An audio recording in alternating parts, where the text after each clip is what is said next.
My story is not a work of fiction for entertainment. It is a warning seared into my soul by pain. She took everything from me. My son, my wife's peace, my normal life. I am writing this in the hope that at least one person who reads it will think twice before walking past the open darkness beneath their feet. We lived like everyone else, in an ordinary house on the outskirts of town where everyone knew their neighbors by sight. Vivian Cross was my wife, Caleb Cross was our 10-year-old rascal, and then there was me. The days passed steadily, predictably, until the smell began. At first it was faint, like a hint of a rotting onion somewhere in the wind, but with each passing day the smell grew stronger, becoming thick, sweetish, and nauseating. I traced its source to an open sewer hatch in the yard, not far from the playground. The black hole gaped like the mouth of a corpse. The smell hit my nose like a wave when I got closer, making me swallow hard. I found an old board, covered the gaping hole as best I could so that no one would fall in, and went home, shaking my hands with a sense of duty fulfilled. How wrong I was. "What is that awful smell?" Vivian met me at the kitchen door, wrinkling her nose. Her concern was the first warning sign I ignored. "The sewer," I dismissed it. "The manhole is open in the yard. I covered it with a board. They should fix it soon." That evening, Caleb didn't come home for dinner. At first, we didn't panic. The boy was just playing around. But when it got dark and he still wasn't home, a cold horror began to grip my throat. Vivian called the mother of his best friend, Rowan. "Rowan, it's been an hour," came the serene voice on the phone, sending a chill down Vivian's spine. She turned pale, her eyes widening with growing panic. We ran around the yard calling Caleb's name, looking in garages and basements. The darkness swallowed our cries. The police responded quickly, arriving with a sheepdog, a powerful, intelligent dog named Rex. The dog handler gave the command, and Rex confidently led the group straight to that very hatch. But a meter away from the board, the dog suddenly froze. The hair on his neck stood on end. He whimpered, pressed his ears low, and backed away, resisting with his whole body. Neither persuasion nor commands could make him come closer. Rex, who had been through fire and water, trembled like a leaf, staring at the gap under the board. Vivian's nerves gave way. She became hysterical, almost fainting, and an ambulance had to be called. The search went on all night. Flashlights cut through the darkness. Voices were hoarse from shouting. Nothing. The next day, the special services got involved, searching all the surrounding wastelands and wooded areas, but there was no trace. On the fourth day, Rowan disappeared. Then a girl from the neighboring building. Panic swept through the neighborhood with whispers of a maniac and organ harvesters. The police increased their patrols, but the children continued to disappear without a trace. Vivian was hospitalized with a severe nervous breakdown. I was left alone in the empty house, where every corner reminded me of Caleb. On the evening of the 6th day, I went out into the yard to smoke. The smell hit me with renewed force. It hung in the air like a thick, tangible veil, much stronger than before.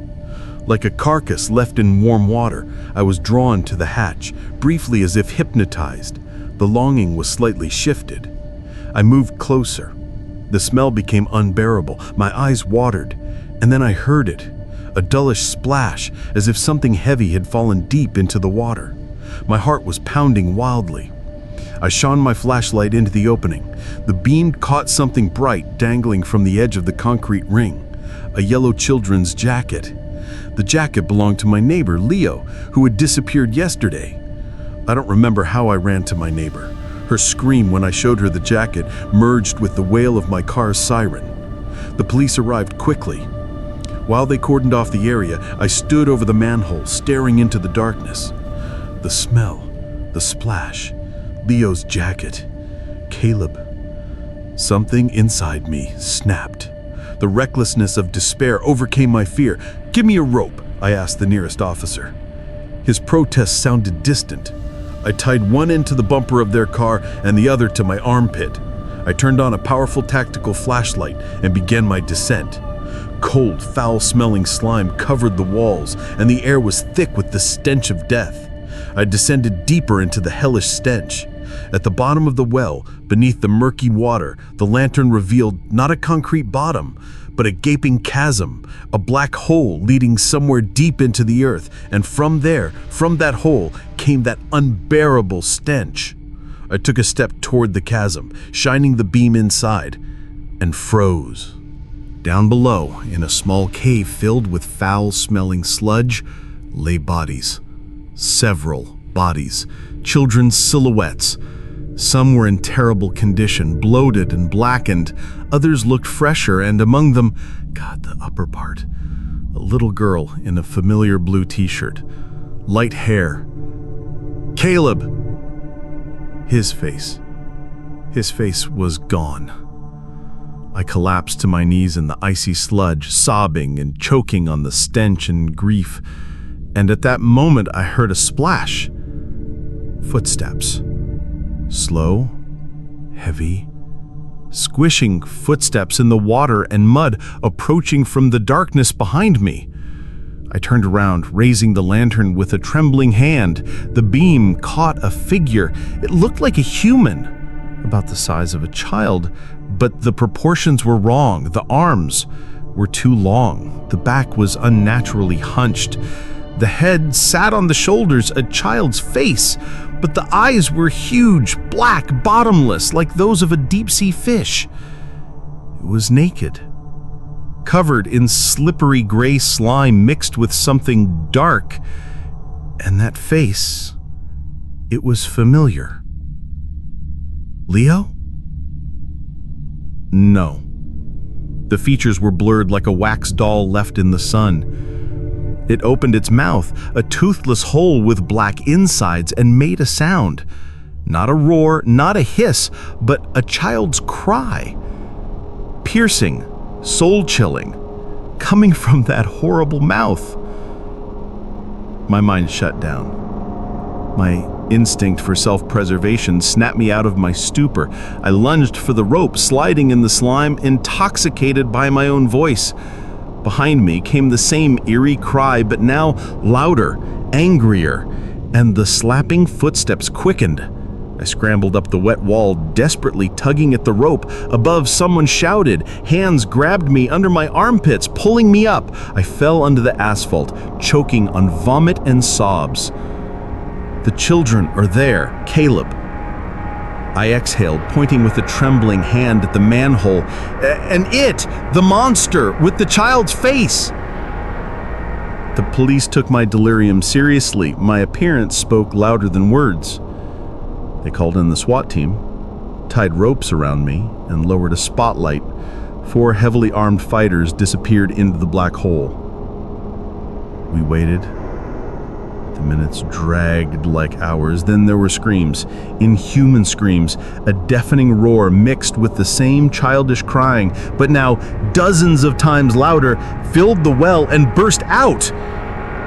Then there were bursts of automatic gunfire, short and desperate. And then silence. Deep, dead silence. The ropes hung limp, no one pulling them. No one ever saw those people again. With the help of remote cameras and huge pumps, tons of foul-smelling sludge were pumped out, and the remains of the children were found. 12 small bodies, including Caleb and Leo. They were all buried, but was the horror buried too? Vivian? She didn't come back from the hospital, not in the sense that she died.